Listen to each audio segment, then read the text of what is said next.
Bonjour, bienvenue de nouveau au point du texte pour vous expliquer comment rédiger un texte correctement en français.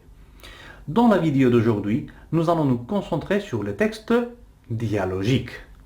Le texte dialogique peut être oral, comme dans le cas d'une conversation, ou écrit, par exemple, sur le chat d'un réseau social. Cependant, dans une situation d'examen, le texte dialogique sera normalement oral. Une conversation, c'est quelque chose que l'on fait à plusieurs. C'est la responsabilité de tous les participants de mener la conversation à bon terme et d'atteindre les objectifs établis dans la consigne de la tâche. C'est un travail en équipe, pas une course en solo. Et par conséquent, il ne s'agit pas de montrer comment vous parlez bien le français, mais plutôt de construire un discours ensemble avec votre partenaire ou vos partenaires.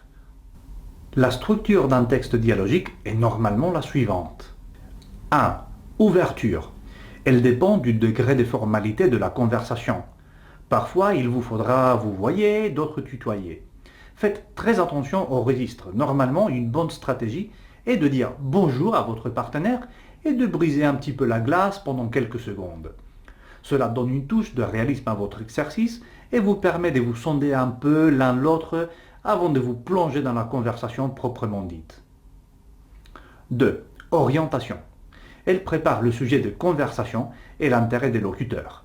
S'il y a un texte source, une stratégie possible est de mentionner le texte d'une manière ou de l'autre et d'en demander à votre partenaire son opinion. Développement. C'est la partie centrale de l'exercice, où vous devez développer les points de la tâche. Une erreur fréquente, c'est d'ignorer ces points, soit à cause du stress de la situation, soit parce que vous vous laissez emporter par la conversation et vous oubliez que vous avez un ou plusieurs objectifs à atteindre. Et 4. Conclusion.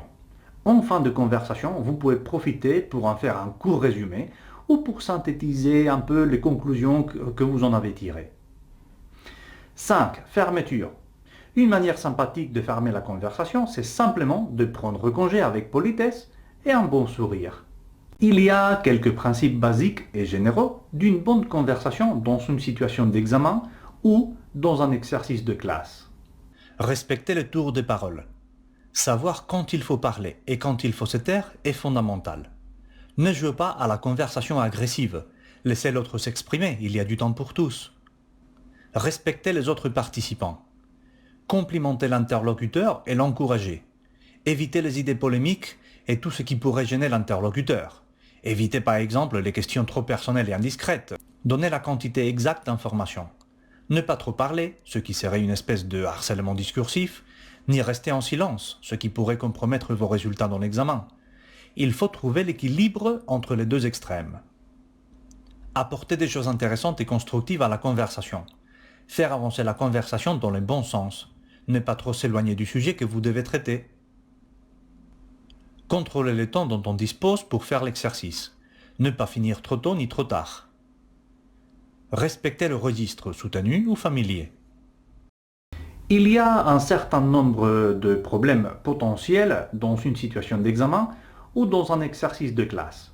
Entre autres, votre interlocuteur a des problèmes de manque de fluidité ou il ne sait pas quoi dire. Posez-lui des questions sur le sujet, offrez-lui des possibilités. Aidez-le comme si c'était une situation réelle. Complétez ce qu'il dit s'il ne trouve pas les mots après quelques secondes de silence. Votre interlocuteur a des problèmes de correction. Demandez-lui de s'expliquer. Pourriez-vous éclaircir, pourriez-vous m'expliquer cela un petit peu plus s'il vous plaît? Je n'ai pas bien saisi ou je n'ai pas bien compris le sens de ce que vous venez de dire. Ne vous laissez pas emporter par ces erreurs, ce qui est très habituel. Demandez-lui de répéter. Pourriez-vous répéter, s'il vous plaît? Votre interlocuteur ne se concentre pas sur le sujet de la conversation. Reconduisez le sujet. Très bien. Quant à « si vous me permettez, revenons à nos moutons, revenons à la chose, revenons sur piste, ce qui nous intéresse c'est, en ce qui concerne, etc. » Vous avez interrompu votre interlocuteur sans faire exprès.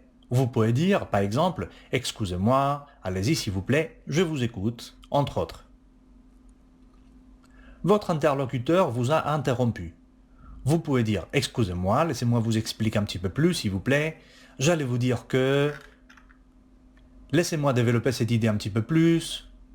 Et s'il parle vraiment beaucoup, soyez ferme. S'il vous plaît, laissez-moi parler. » Votre partenaire et vous êtes en train de faire deux monologues. Il faut éviter ça à tout prix. Écoutez attentivement ce que dit votre partenaire et adaptez votre réponse en conséquence. Si vous faites un discours sans tenir compte de ce que votre partenaire vient de dire, votre interaction deviendra un dialogue de sourds. Vous ou votre partenaire donnez votre opinion sur les trois textes d'un seul coup. Avec cette stratégie, vous faites avancer la conversation trop vite et vous empêchez votre partenaire de donner son opinion au fur et à mesure.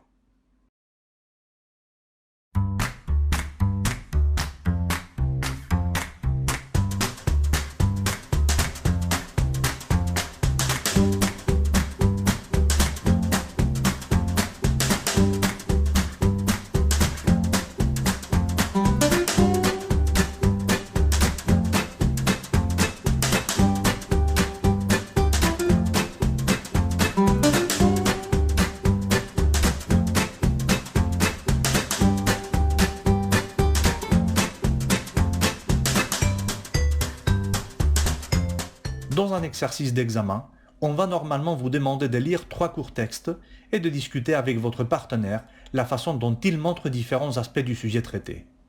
Imaginons que, dans le cadre d'une épreuve, vous devez faire l'exercice suivant avec votre partenaire.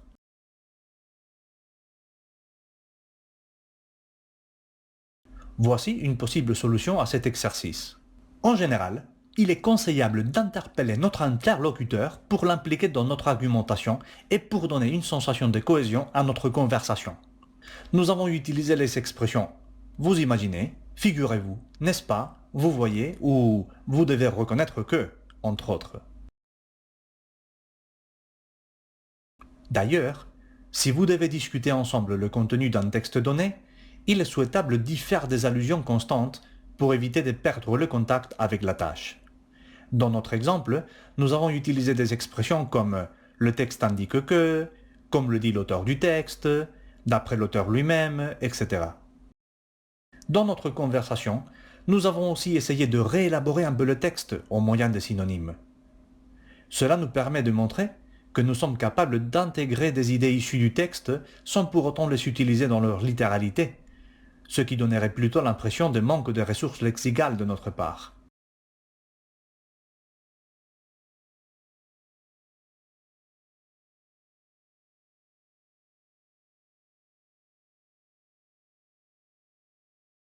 Quant à la fermeture, nous vous proposons quelque chose de sympathique. Un petit commentaire décontracté qui laisse un bon souvenir aux examinateurs et qui vous permette de vous détendre en fin de conversation. Voilà ce que vous devriez faire d'habitude, idéalement.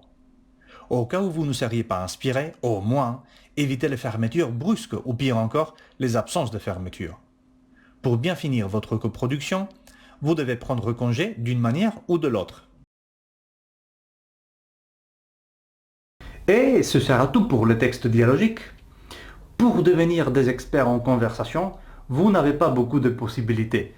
Cherchez quelqu'un avec qui parler et converser. Bon courage et à très bientôt.